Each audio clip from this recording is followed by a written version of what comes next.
Hello everyone and welcome back. My name is Jason Levine and thank you so much for joining me here on Adobe Live for Friday's video masterclass. Today, which is a part 2, working with 360 VR footage in Premiere Pro. And we're even going to dip into a little bit of After Effects later today to show you just a couple of things there.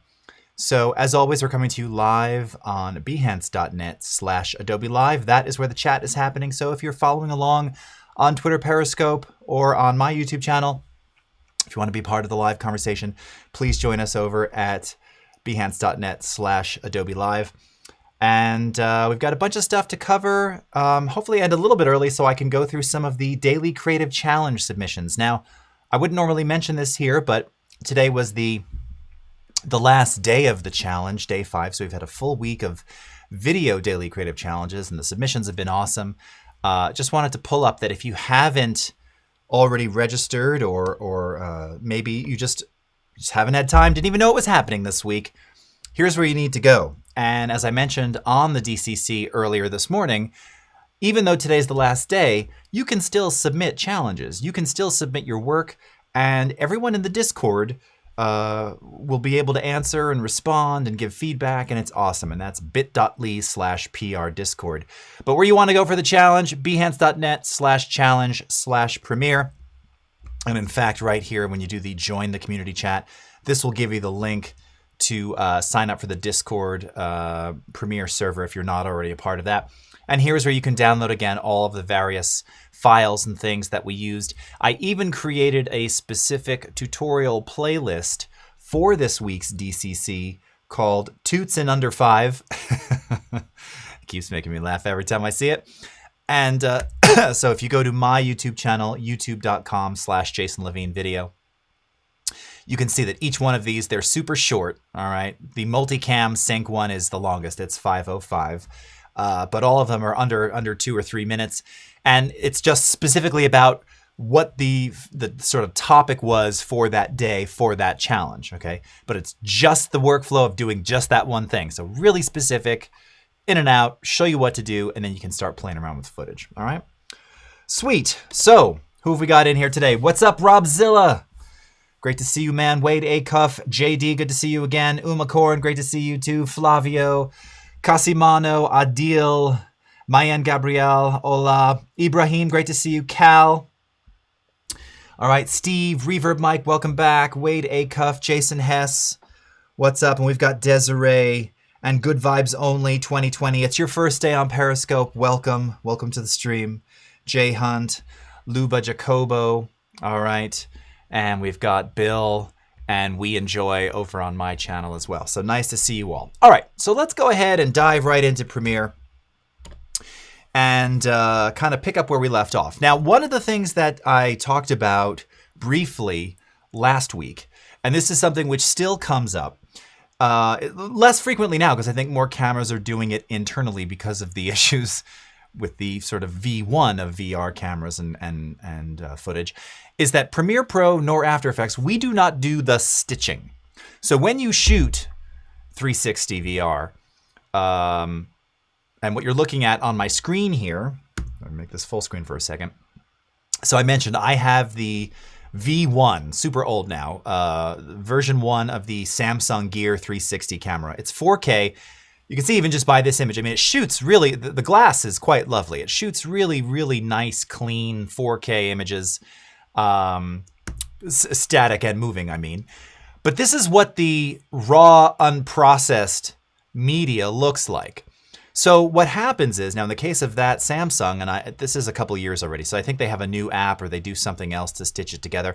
But once you shoot that, and this is what it looks like, and I can just play this for you, okay?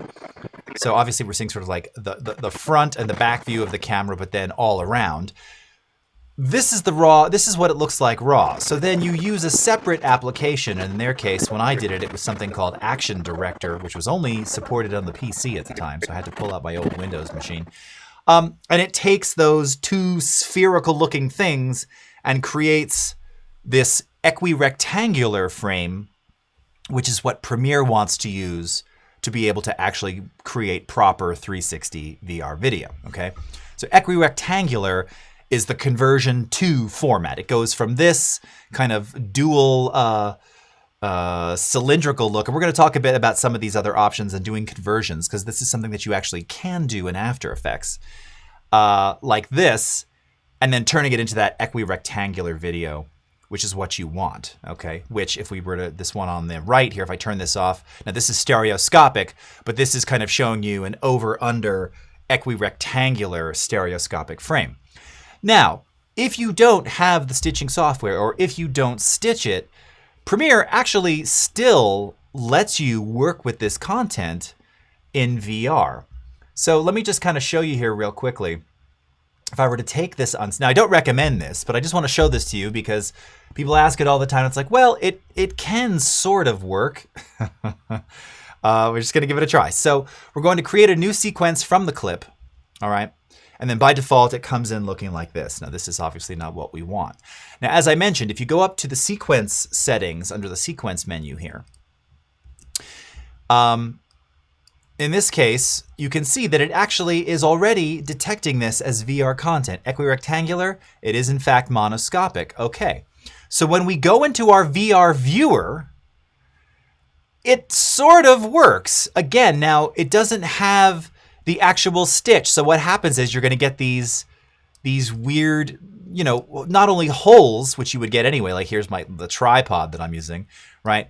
But you're getting kind of the edges of the circle because there is no stitching implemented here.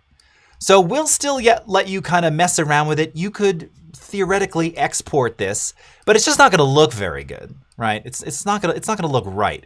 And just to kind of put it in perspective here, and let me see if I can pull up the this is 360022. See if I can get into the stitched one of this. Here we go. Okay, so here's the stitch of the same footage. All right, let's place this in a new clip. Okay, and right away, I mean, it's just, right, there's the difference now. So while there are, in fact, stitched seams, and you can actually see it right there. There's the seam, all right? So this is a byproduct of stitching. You're going to get this, you know, and again, this is already 3 or 4 years old, so I imagine it's better on some cameras and some softwares than others. You got a slight little stitch there, but I mean, overall, it looks pretty sweet, right? And here I am in full 360 in Amsterdam, okay? Versus this, where, you know, you very clearly, it's just taking two raw side-by-side cylindrical, you know, circular pieces of basically two 180s and just kind of putting them together in a circle, you know, in a spherical way. So that's what you're going to get if you don't stitch it properly. So I'm just pointing this out because this is something that people ask a lot. We don't do the stitching. There's lots of there's specific softwares out there that will just do stitching. Even the conversions, though, you're converting from the already stitched formats. So like in the case of the native effects and After Effects for conversion, you would go from something like this equirectangular frame, right? Again, versus this, right? So this is not stitched together. This is stitched together. That's because this is creating specifically an equirectangular output. You can convert it into a cube map, into a dome map. There's all these other formats, specific ones for Facebook that they want for their VR. You can do this on the After Effects side, and we'll get to that in a couple minutes. Okay. Now, I wanted to also get into today, talk a little bit more about stereoscopic. So I don't think I was able to show an example. I've got a couple examples here to show you too, in fact, but also wanted to point out that while we support 360 VR, we also support VR 180. Now, this was something that kind of hit, I want to say, about 2 years ago. I think it had been out before that, but shortly after VR 360, there came VR 180. As you might imagine, it's the same kind of thing, except it's, you know, if we're talking about planes here, it's this hemisphere, not the other hemisphere, right? So, and this is actually from this was shot on a Zcam 6K. It's stereoscopic, which is why you're seeing side by side. So once again, if I were to go into my sequence settings here on this particular footage, okay, once again, I spat out an equirectangular frame. and you can see it auto detects that it's stereoscopic side by side. So when you go into the VR viewer here, again, if you want to enable that immersive stereoscopic 3D view, we're going to go into VR video here and go into settings, right? And this is where now we are currently reviewing just the left eye. Again, we can switch to the right eye, or we can go into anaglyph mode, right? And this is where, again, if you've ever done stuff in 3D, if you put on your red and blue glasses, now you're actually viewing and visualizing this in stereo, okay? And again, I can scrub through. This is pretty heavy 6K footage here. So even at half res, I'm, it's chugging along. Now, one of the things that you can do once you've got your stereoscopic media in here is that you can adjust and manipulate the stereo, both in real time and to even like fix the stereo orientation. So we're going to go back to our effects panel here, type in VR, and last time around we were talking about rotate sphere. So this is how we change the orientation point, the starting point of your VR. Well, we also have VR projection. So if you go into VR projection, go into our effects controls. All right. So again, you'll see that you have options here: stretch to fill the frame, auto import the VR properties, same with the output, filtering, and then disparity adjustment. So this allows you to dynamically adjust the left eye, right eye settings, and probably I would have wanted something probably a little bit closer to that. Rather, grab it. This, yeah, something like that. Just a change of like 1. And again, if I'm wearing the glasses, I'll be able to see how this looks, and I can play this back. I probably have to go into like 1/8 res here to play this back. I've got some. It's funny. I did an ambisonic audio soundtrack with my Zoom H1 that day, and there was absolutely nothing. There was nothing going on whatsoever. No birds, no nothing. So again, this is at 1/8 res playback, so not exactly impressive here. But if I wanted to make adjustments to the stereo there, I can do that. Okay, so that's VR 180. Not many of you probably going to be shooting VR 180. I've seen virtually nothing about it in the last year and a half. I don't even know if anyone's still using it as a format. It still exists, but it's just a matter of is anyone really using it? Now this one here, this again. Now this is this was shot also a couple of years ago. Let's go into the properties of this. So this is some stereoscopic 2K footage. I'm forgetting what camera this was shot on. Stereoscopic over under. So we've seen side by side and over under, right? Go into our viewer here. And this one, what's particularly cool about this, again, just kind of being, first of all, full 360 stereo, is the views. I mean, it's really dramatic. And then down below is all right, and this is from a documentary. This guy who does mountain climbing, but with no ropes, no nothing. He just like goes for it. All danger, pretty intense. Amazing spires. But like here's like some drone content. I think the so reason that was like moving drone content in 360. So again, this is where you might use some of that projection to readjust some of the stereo or maybe make changes.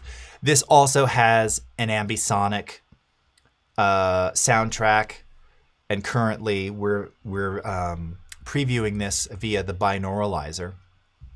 So remember, this was something we were talking about last week, that when you're making your sequence, if it's going to have an ambisonic spatial soundtrack as opposed to just a stereo soundtrack, you have to make sure that whether you use one of the pre-created presets that I showed you or you build your own, that for the type of ambisonics that Premiere wants, you want to have a 4-channel master fader. So you can see here, we've got our 4 channels of audio, and then we're monitoring to be able to hear the binaural audio or the encoded ambisonic soundtrack. That's what we're using the binauralizer for. And you'll find that under the special menu here under your effects, okay? Now remember, when you go to export, you want to remove that. Very important. So the binauralizer is just for previewing, okay? Pointing that out again. But that's going to let you hear everything kind of in context of that 360 space. Additionally, if you have either ambisonic audio or even stereo audio or mono audio, and you want to manipulate it in the spatial atmosphere, you want to be sure that you place it onto an adaptive track. So you can see that this sequence has one adaptive track, and then these are all stereo tracks. If you want to be able to manipulate things in 360, in 360 degrees, you need to place your audio on an adaptive track, and then you're going to use the ambisonic panner. And I'm just reviewing this because we kind of went through this a little bit quickly last time, and these are some important things to note here. So you're going to place the ambisonic panner on that. And then there's three simple parameters here: pan, tilt, and roll. And it's going to allow you to kind of adjust, again, the direction like this, the direction like this, and the direction like this. Okay? Very fun to play around with, you know, if you're like me and very susceptible to headaches and extreme nausea. I don't necessarily recommend it all the time, but that's entirely up to you. Now, one of the other things that I didn't get to talk about the last time, and I'm looking in here for some, let's see what kind of years we have, comments. Cal is saying, of course, in a few more years, we'll need a stream on how to create that bad stitching effect. No doubt, right? Today, we're so used to like how to make it perfect or how to remove that. There's always a hole in the middle. You're absolutely right, Cal, that probably sooner than that, it'll be like, how do we make the 360 look all poorly stitched and, you know, mashed together? All right. In Amsterdam, that might look normal. Ah, Steve, you kid. Isis Allegra, what's up? Jared Phillips, how you doing? Okay. Sweet. All right. So I showed you, and we're going to talk a little bit more about some of the different effects in here specifically in just a second. But I wanted to also mention about grading. Someone asked me in the Discord, off topic, how do we grade 360 footage in Premiere? And here's the cool thing. You grade it exactly as you grade non-360 footage with Lumetri Color. So you don't have to enter any special mode. So unlike where I was talking about some of the transitions and things that were specifically designed for 360 immersive video, right? So that it affects all parts of the frame, all pixels. In terms of color grading, it works exactly the same as if you're just in standard 2D flat monoscopic non-stereo, you know. Works exactly the same. So in the case of, I mean, this footage is already pretty beautiful and graded, but let's say that we wanted to give this, you know, a particular look or just change certain elements to it. Again, with that clip selected in my timeline here, pulling up my Lumetri Color panel, we want to warm things up. We can warm them up, all right? And this footage being, this wasn't, I wish I could remember which camera it was. Super high-end camera. And this is, we're working, I think, off of a ProRes proxy, but it's pretty darn sweet. Hold on, I'm going to go back into my just single eye view. All right. And here for this, we're actually going to let's do 180 by 90 for a second. Just going to make this a little bit wider here.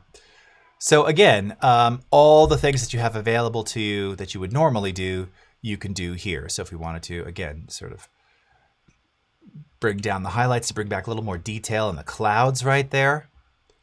You know, before, after, so very dramatic. All right, maybe adjust the black level ever so slightly. Okay, I'm gonna crush those down a little. Also, of course, you know, as is somewhat the nature of 360 immersive content, as sharp as it is, you know, there's always a slight, especially around the edges as you're rotating, you get a slight amount of softness. But as you can see, though, you know, this footage is beautifully sharp and in focus. But don't think that that's a display issue. That's just kind of the nature. If you've never really messed around with a lot of 360, that's just kind of how it looks, you know. And again, you're seeing some of the some of the stitching going on up there, but overall it's pretty impressive how good this looks. Similarly, of course, we can use LUTs. So if there's a particular display LUT here, ooh, that's kind of nice and dramatic. Ooh, that's nice too, slightly more film-like. Actually really like that. Again, if we wanted to add a slightly more faded film style aesthetic, maybe sharpen it a little. Be very careful with sharpen. Maybe add additional vibrance. Maybe adjust the intensity here a little bit. We can always before and after. Pretty dramatic change. But again, now we've affected this whole frame real easily. And if we wanted to, we could simply right-click, control-click, copy, move over to this shot over here, or let's do both of them while we're at it. We get both of these clips. I'm going to select the two right here. Paste attributes. And I'm not going to do the offset here. Let's just do the lumetri color. I'm not going to adjust opacity either. Paste on both of those, and now you can see it's brought in that same exact same effect as we had it there. So again, there's the before, there's the after. Oh, I really like that. That actually turned out pretty nice. Stylized for sure. Changed the whole mood, changed the whole vibe, but I'm liking it. It actually gives a lot of depth and dimension. Oh look, so there's their center rig. You can see like the audio device here capturing the ambisonics. There's the microphone. There's the windscreen at this weird part of the stitch there. Okay. There's the witch. Behind it is the... Pretty slick. Okay. So grading your 360 content, no change from working with regular non-360 VR content. Super important. Super easy. Again, you can build presets. You can copy paste the attributes. It works just like everything you already know. Okay. Sweet. Okay. And the same goes for VR 180. You know, not that there's much to showcase here. Again, this was like the one day where absolutely nothing was happening. Nothing. So I kind of failed on that one. Okay. Let's see. Checking some questions here. Daniel, what's up? Film and VFX. Jim Sale. Dan Cuts Film. How are you? Luga, nice to see you. Okay. All right. So let's now talk a little bit about some of the other effects.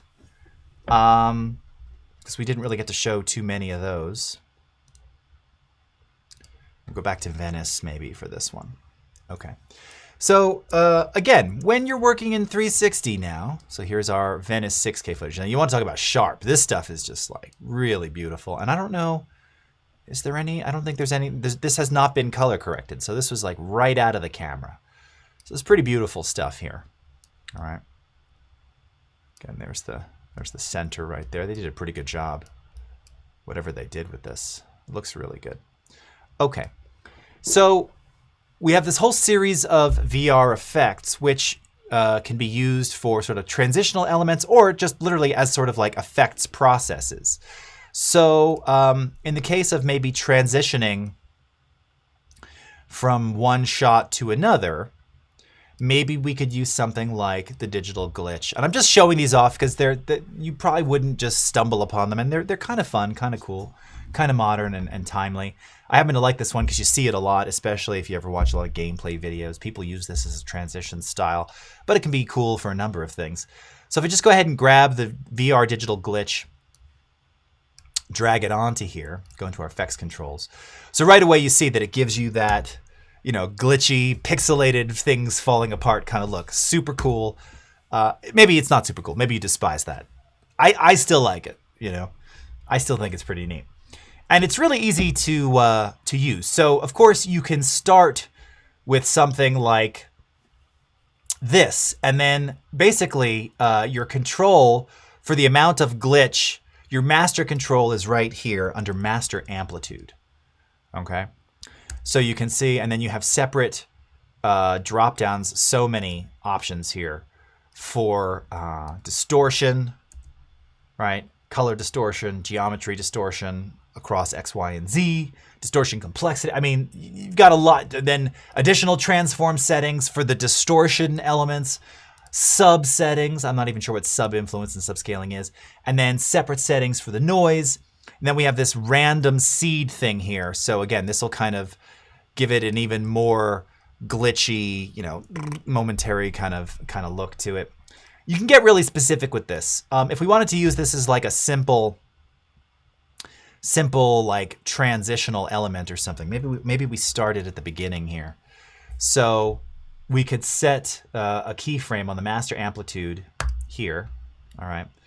And then maybe we just go in like 2 seconds and drop it down, right? And then while I'm at it here, I'm gonna add a little, what are the light rays? What do those look like? Let's see. Oh yeah, that's not bad. Again, some of these transitions, you know, where you wouldn't use them on more classic video, in 360 you can kind of get away with it. All right. Now note, I'm working here I'm not working in the VR viewer. This is kind of a way for you to really see across all parts of the frame how the transitions are interacting and how those effects are working. So if I play this back, I think we can probably, let's see if I can get this in. I may want to render this, but I'm gonna try this in half quality, see if I can play this back. Again, this is 6K, but we'll see. Okay, yeah, not bad.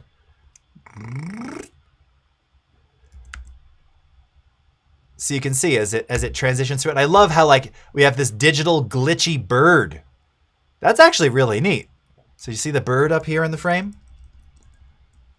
This looks like bird pieces, right? So, you know, it transitions. It's all glitchy. And then now the bird is back into its regular self. So again, you can use these in any number of ways, just kind of showing you how that looks. And if we go back into the viewer here, it's obviously it's a different experience because again, we're sort of moving through the frame here with the transition and with all these other elements. So however you prefer to edit in here, that's entirely up to you. Now, similarly, again, we can go back, let's get out of the viewer, and let's do something like the random seed. So I'm going to set a random seed keyframe on here as well. All right, just to make it even more glitchy. That's like too much random seeding. Let's do 10 or 12. There you go. Can't make up his mind. And then we'll come over here.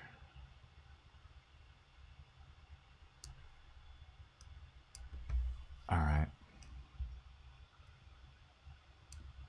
Just gonna take that transition out of there because it's slowing everything down.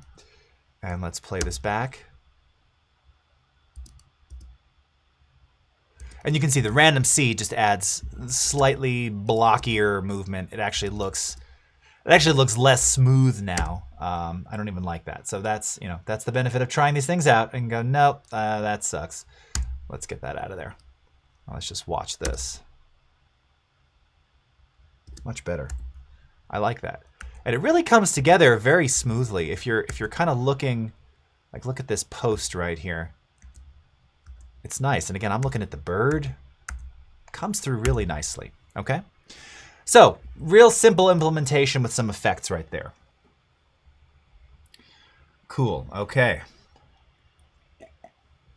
A lot of people in here. Everyone's being very quiet. You're just glancing. You're just watching. Okay, no worries. Okay, so we've done, last time we did sharpen, rotate, sphere. We just did projection, plane to sphere. That's how we add in text, right? So remember, again, here in our little canal shot, right? Somewhere, oh, there it is. We've got our Venice in the summertime text, Mogurt, right, that we placed in the scene. And if we were to look at the effects controls there, again, we are using plane to sphere. So plane to sphere is used if you want to integrate 2D objects, 2D video. You know, you could have video playing in this window frame right here, but you can't just stick it in a 360 timeline. You need to orient it in 360 space. So that's what plane to sphere does. So you'll see, like when I turn this off, that graphic is going to get a little bit skewed It also changes shape, right? So that's because it doesn't know, it's bending it because it's placing it in this spherical environment because it doesn't know what to do with this. If we turn this back on, now it's properly oriented and it fits and it sits where it's supposed to, right? And as I said, if we wanted it to stay static or to move along or track along, there's other things we can do with that naturally. I just have it sitting there static, but you get the idea. And then that'll maintain its relative position and orientation as we move through the frame, which is what's really cool about that, okay? So integrating things like that. Nice. Okay. All right. So we've got about 25 minutes. I want to show some submissions at the end. We got to go to After Effects. Let's talk about exporting before we get to After Effects and talk about conversion, okay? So again, whether you have standard 360 with a stereo soundtrack like the one that I have here. This is me driving in my car. Well, we'll find out. Sound levels. There's the boulders right there, so I think we're sort of on the right path. The right path, the path to righteousness. I don't know what I'm saying there. This must be a while ago. I have no gray hair. I have like a strand. Constantly amazed. By the way, people have asked me, someone asked me the other day, like, how come you're using so much footage of yourself? Well, because I can distribute it and not get in trouble for it. That's why. Gets challenging when you want to use footage of others, but if it's you, you know, I can decide if I want to show me. I can't embarrass myself. I mean, I can, but you know what I mean. Anyway, so whether it's 360 VR with a stereo soundtrack, but monoscopic video, or 360 VR video that is in fact stereoscopic, like this one here, shot in San Francisco, that also contains an ambisonic 4-channel soundtrack, you can see here, all right? Or again, this one, which is like, you know, super high-end 360 over-under stereoscopic with ambisonics. We've got you covered in terms of how you export and easy ways to get things out of Premiere. Primarily probably to show on YouTube or Facebook. So if you go to File, Export, Media,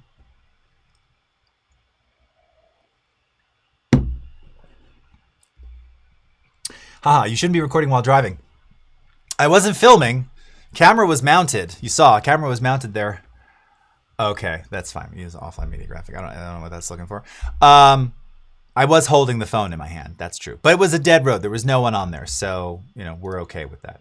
Hold on. What is it doing here? Why is it saying that there's media offline? Let me clear this marker. Clear these into outs. Shouldn't be anything offline now. Okay, let's go back to this. And we're going to go to H.264, our favorite. All right. And then under presets, here's where you're going to be able to see that we have a couple of different presets for monoscopic and stereoscopic. All right. So in the case of this one, it happens to be stereoscopic over under with ambisonics. So if we go ahead and choose that preset, okay, this now has all of the attributes specific to creating VR content for this type of footage. All right, and you can see here that these are suggested bit rates, but we worked real closely with YouTube and Facebook and other providers to kind of get the best out of this. Also, given the frame size and the elements of this video, so you can see the bit rates here super freaking high, right? I mean, 76 is kind of the target, 96 megabits is the maximum. And for this 1 minute and 24 second piece, we're looking at, you know, almost a gig, which again, these days a gig is nothing. But just to give you an idea on perspective, you know, we're talking 360, stereoscopic with ambisonics. But if I were going to YouTube, this is exactly what I would use, okay? Now, similarly, let's go to my Amsterdam footage here. By the way, this is a perfect example of where we would do some nice color grading right there, like right away. Just add a LUT. This is the 250D. Yeah, this is one of my favorites. You know, just to give this a little bit of dimension, a little bit of vibrance. This would be a perfect example to maybe come in and recolor that sky a little bit, or just add a little bit more saturation in that sky right there. Kind of enhance that a bit. This is kind of blown out. I don't know how much. Yeah, it's not going to see much more there, but you can see now. You can see the stitch a little bit more vibrantly, but added a little bit more color in the sky. Again, we can do additional things to this, but this one, of course, just has a stereo soundtrack. It's just regular 360. So in this case, when we go to export for this one, we would choose VR monoscopic match source stereo audio. Okay, so that would be the preset for this one, and it's going to upload real nicely. Now, one thing I want to point out, especially if you're going to YouTube. Hey, what's up, Aunt Pruitt? One day I'll get back to using that VR camera I have on the shelf. You and me both, man. Like I said, I mean, some people love it. I think it's cool. I don't want to watch things in it though. That's just being honest, but I'm with you. Like I keep wanting to. Last night we had a monsoon, the first real monsoon here in Arizona. Very destructive, trees and cars all over the place. I wanted to go out and film it in 360, and I was like, the battery for the camera wasn't charged up, and I was like, I don't even know where the SD cards are, and then I don't know. It's really windy, and I don't know. And then I didn't do it, so I feel you. All right, Reverb Mike, Amsterdam. I'll have the absinthe, please. Nice. Okay. Mayan, okay, you forgive me. Thank you. Nice. Okay. So, what was I just saying? Oh, yes. So if you upload to YouTube, when you upload 360 content, and especially if it has ambisonic audio, I think with stereo it's a little faster, you will typically see, again, the video appear first. So, if any upload with YouTube, right, depending upon your follower, your subscription level, and all that stuff, your uploads get prioritized. So it takes a long while anyway just to process 360 video on YouTube, okay? So for the average user, it's going to take a minute. The video will appear right away, and then you're like, oh, cool, and you can scrub around and move around 360 space. But you may notice, if you had ambisonics, the ambisonics weren't there. It takes extra time for the ambisonic soundtrack to be present as well, okay? So just wanting to throw that out there, that if you upload to YouTube with one of these presets, I just had someone ask me this on my channel, like, hey, I uploaded 360 and I never heard the ambisonic soundtrack and Premiere is broken, whatever. No. It just takes extra time. I wish YouTube actually popped up a little thing saying, hey, for this 360 ambisonic content, it could be an hour. Like, you'll see the video first, the ambisonic, and you'll hear audio, but it won't be moving. It takes more time for ambisonic soundtracks to process. So I just want to throw that out there. If you've experienced that thus far,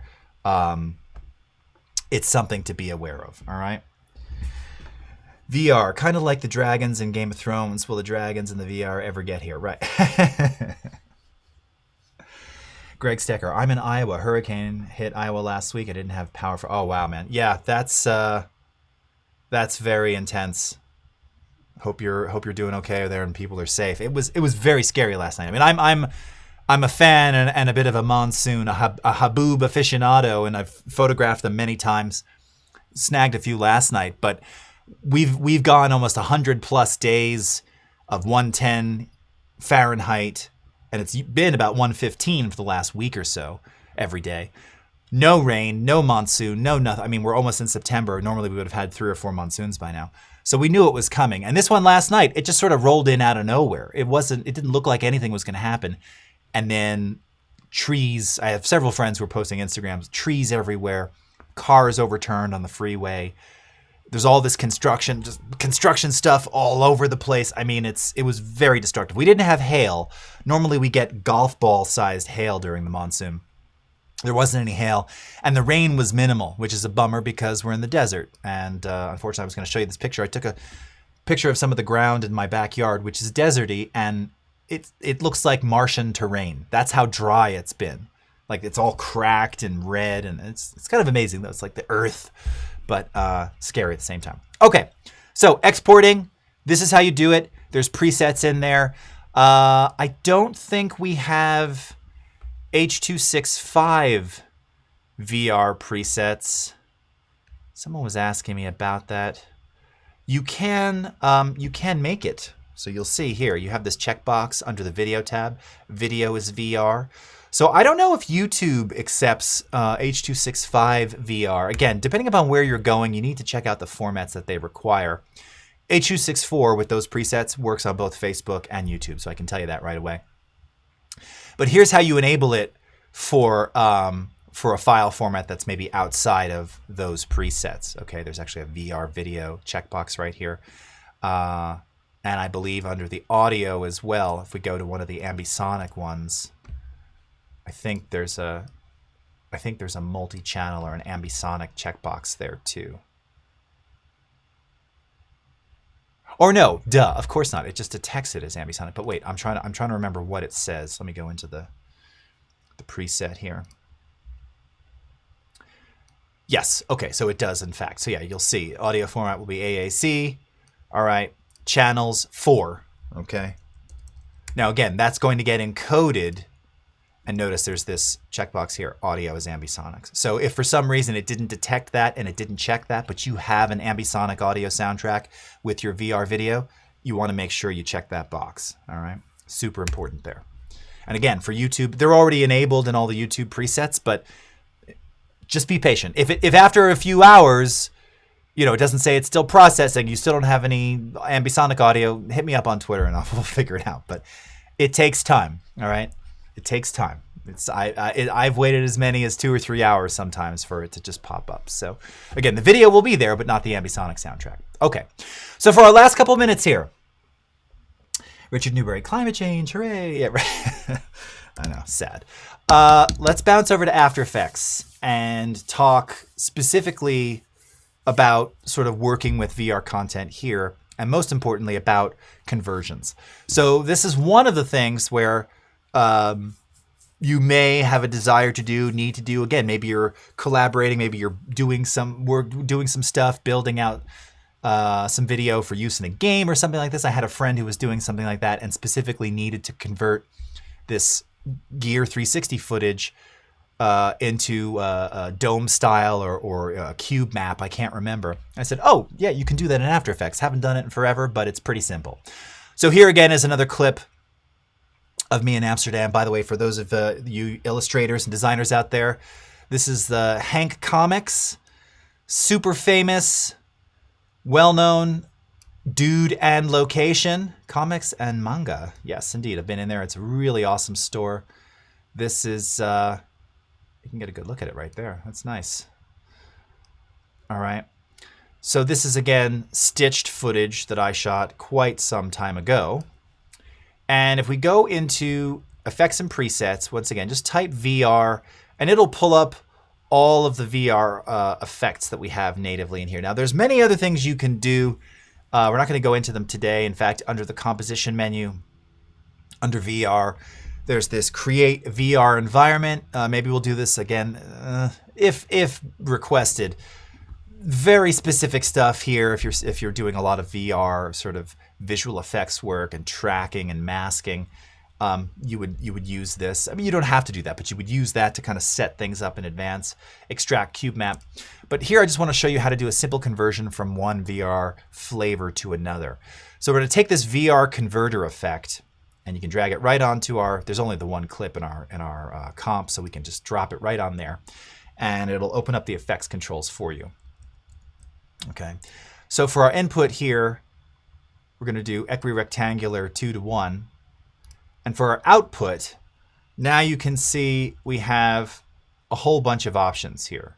So first and foremost, cube map 4x3. So this is, again, some apps, some playback engines require a cube map output. what's really interesting is, again, if I scrub and play through this, this is all real-time dynamic, but this is not equirectangular. So like if I were to take a cube map 4x3 file and try to bring this into Premiere, I'm not going to be able to do anything with that because Premiere wants equirectangular, okay?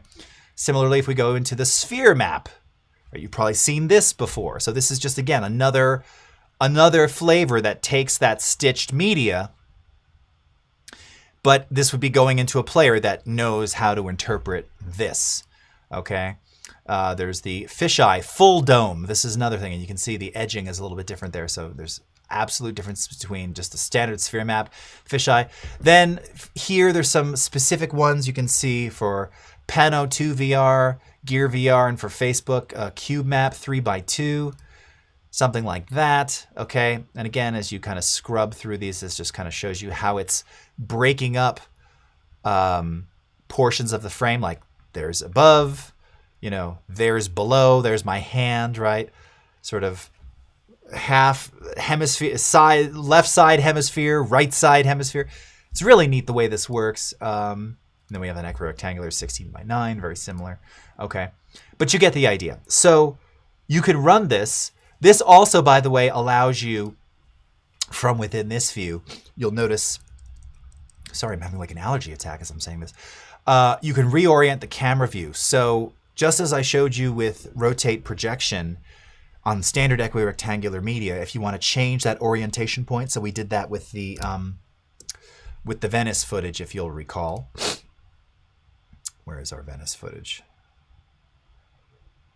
Here we go.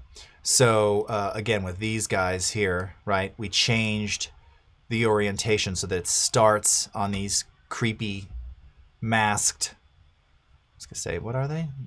Not clowns. I don't know. We're using rotate sphere. So we've changed the orientation point. So when people start playback on this, that's where it was. This is where it actually started. This is the original version, facing forward, front of the gondola. But we changed it to the side. So this is where people would start if they put on their VR goggles or whatnot. Okay. Well, you can do the same thing here by changing the orientation. Now, again, it looks a little strange in this kind of spherical way, but this is how you can make those real-time adjustments, you know, X, Y, and Z. That's kind of cool. Looks like I can fix my posture, more importantly there. All right. And then this becomes the starting point in a spherical map, right? So we just changed the orientation. So we're going to export this and change the starting orientation simultaneously, okay? Which is pretty cool. All right. And that's pretty much it. Now, again, if you're doing this in After Effects, same thing. You can, of course, export to the media encoder, and then you can choose the file format that you want to go to. So, you know, depending upon where it's going, how it's being used. I wouldn't use probably the render queue for this. I would use Adobe Media Encoder. Same method as going through Premiere. That's where you'll find those presets and a lot of those other options. Just easier also to manipulate that way. But that's basically a very quick sort of look at how to work with 360 and 180 VR, using some different effects, using effects as we saw in Premiere, like the digital glitch. There's also fractal noise, glow. I mean, there's some cool, you know, like standard things that you would use on non-VR footage that have been kind of reimagined for VR here. Again, these all came from Metal, so they're really good kind of industry standards there. Adding chromatic aberration and blurs and things like that. And then, of course, all the various transitions that we have here, working with ambisonics and the like.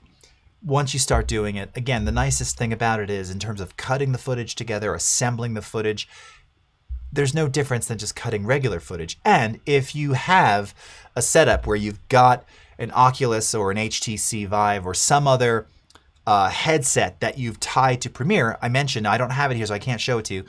You can edit in the headset. So you can actually see a timeline in the headset. And if you've got the controllers, you can drag and scrub through. And I believe you can even pick up clips and move them around. But that's where you would enable the immersive environment. And then similarly, if you have ambisonics as part of your footage, if you click here and enable monitor ambisonics, then as you're playing back your footage, when you move your head in the headset, it will respect the ambisonic soundtrack. So therefore, you can hear everything in context, which is awesome. Okay, so those were added about a year or so after we did the initial push for VR in Premiere Pro. And that, my friends, is kind of the end of the VR demonstration today. So what I wanted to do was just see if there's any last minute questions here. Got a very nice full house today, as always. Thank you for joining. All right. Andrea Zeely, hello. Fabian, TMMCLA, Barry Moon, Marcelo Lima, Jim Sale, P. Bevan, great to see you. All right. Wanted to also remind you again, so here in the Discord, so these were, I was just going to pull up a couple of these examples real quickly before we have to go. We've got a couple more minutes here. Let me go back to my screen. So this is the Premiere Pro Discord, all right? And this is just showing you a couple of the submissions from yesterday's DCCs. There have already been 39 new messages, many of which I'm sure are submissions, since last night. And this is kind of looking at, again, here's some, this is reframing from a couple days ago. So again, it doesn't matter when you upload or import, we're checking all of this out. All right, I can see a lot of people messing about with the, this is awesome, with the stylized looks. So this one here, this was just adding some film grain. So this is just the vocals only track. Let's take a look at, see what this one looks like here. That's the full performance. So Julia Durant, JD, nice to see you there. See you, nice to use that cool overlay there, pretty sweet. Went kind of monochrome. Carrie Ann, I wanna be your man. I should be working on my move, shining up my shoes, coming up with some kind of plan. I haven't got a lot of money, honey, love is all you need to make it last. Every day I get a glimpse of your beautiful smile, so I get myself together, which can sometimes take a while. I can feel my heart pounding. All right, that was nice. Here, I'm going to show you a couple other ones here. So here's another one. This is from Hannah Young. Nice little intro there.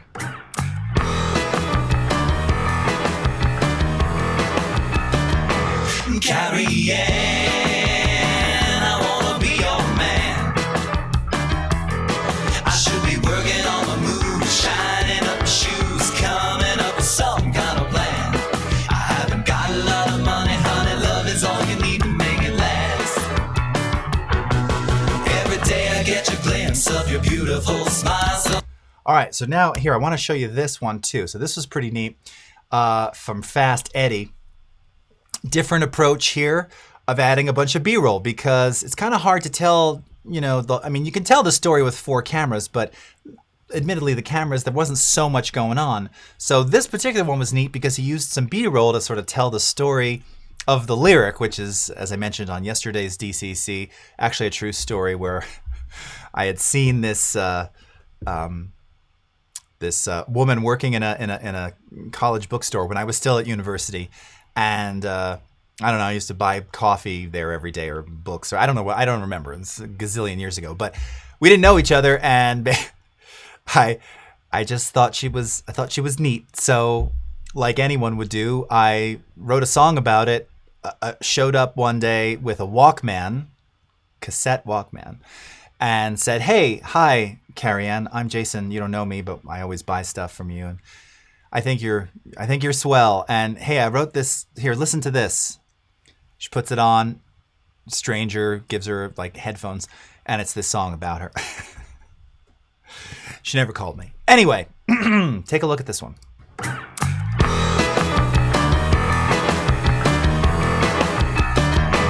Carrie Ann, I wanna be your man.